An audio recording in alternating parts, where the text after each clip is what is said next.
Hello, hello, another video request from Mark Del Rio.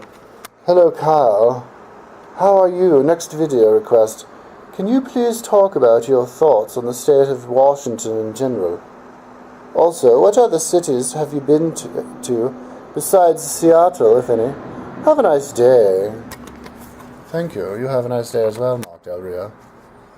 What are my thoughts on the state of Washington in general? In general, my idea of the state of Washington is they have the most friendly people I have ever met in the world.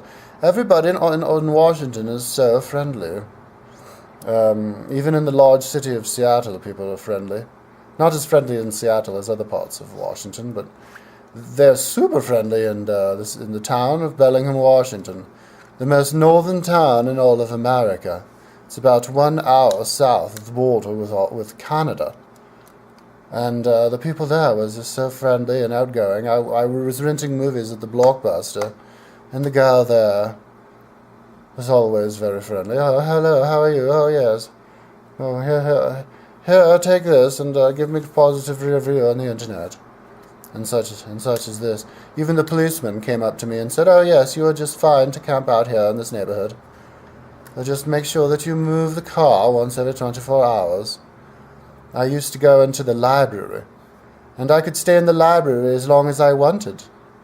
The lady would just leave. They would just leave and let me stay in the library as long as I wanted, and it was quite nice. At midnight, the janitor would go to the library, and he would be like, "Oh yes, make sure that you lock up when you leave." And you see, I could have taken the computers. I could have taken the books, but they just trusted me. Just very, very trusting place, Bellingham, Washington, and geologically, Washington is very, very beautiful because it rains all the time and everything is so green. You go just in the mountains outside of Seattle and just greenery everywhere, like that movie Twilight. The vampires, they lived in the Olympic Peninsula in Washington. Can't remember the name of the little town, but I went to that peninsula and I hiked up to these hot springs, which were 4 miles beyond the parking lot, and they were on the side of the mountain, and there was so much vegetation about me as I was soaking in those hot springs that were cascaded along the side of the mountain.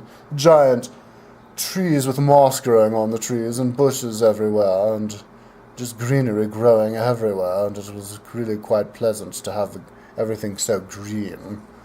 And even in the summer, everything within the city of Seattle was quite green. The grass never grew brown, and the trees always had the leaves on them. And Seattle is beautiful because you can see. One reason Seattle is beautiful is because you can see the Mount Rainier in the background. It's about 100 miles away to the southeast, and it's about 14,400 feet high, and it's an active volcano, and there's lots of crevices, so people fall in them and die all the time. I did not feel like trying to climb it and falling into a crater, but maybe some other time. But I drove up to the top of it, and at about tree line, 11,000 feet or so, 10,000, I can't remember. There used to be a town up there where they did mining. There was an entire town with big buildings and thousands of people living there, and they only have one building left, but they used to have rows and rows of these buildings, and it was just amazing to think about how there used to be a town up on the top of the mountain. And they have a very nice tourist office there, and the drive up was beautiful, just up to the top, and you can see all of the forests everywhere and the lakes, and it's beautiful to be in a place where there's lots of forests and lakes and all of this. I love it. You can see Mount St. Helens, which is also in Washington, from the top of Mount Rainier. I climbed Mount St. Helens, and this is still an active volcano. You can still see all of the smoke coming from the mountain. And the hike up through all of those moss-laden trees was beautiful. And I love states that have forests everywhere.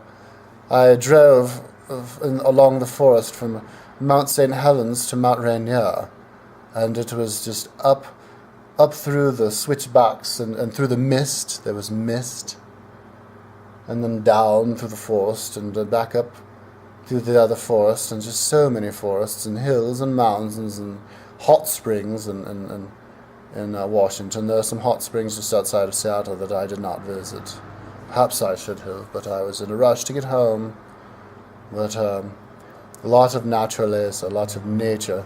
I went to the ski resort, the northernmost ski resort of America, just outside of Bellingham, Washington, and there was the lakes and the mountains and the trees and everything. It was quite beautiful. People snowboarding up there even in the summertime, and very quaint, very peaceful place. Very peaceful place. Not a whole lot of crime. A lot of white people. Not many of the Hispanics make it up there. I am not judging. I don't have any problem, but it was just interesting to see. Oh, white America. Interesting. White America still exists. There weren't black people up there in Bellingham. Just there was a dingle dingle. There was a person from India over there working at the convenience store.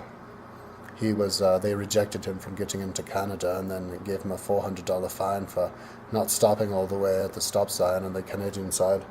So he didn't like the Canadians. We were exchanging stories because they rejected me as well. But so there were some dingle dingles up there, but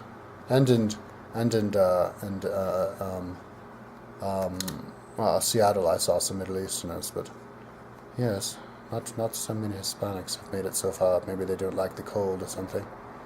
But yes, I like Washington. I went to Tacoma, Washington, on the eastern side. It's more in the plains, but there are some hills about, and that seemed like a very peaceful place. Tacoma, even though it's a large city, it kind of felt like I was in the middle of nowhere, which is interesting. Very isolated. It is the last large city between there and Minneapolis, Minnesota. There's really nothing between. So yes, Washington's lots of mountains. The mountains don't have to be very high to have snow caps on them, so they only become like 12,000 feet, but they look like they're giant mountains because they're so far north. The mountains in Colorado reach 14,500 feet, but in the late summer there's no snow on them and they're quite mild. And the tallest mountain in Colorado, somebody drove a Jeep to the top of in the 1940s, for God's sake. So yes, the nature is very, very flamboyant in Washington. I liked a lot. Okay, peace out.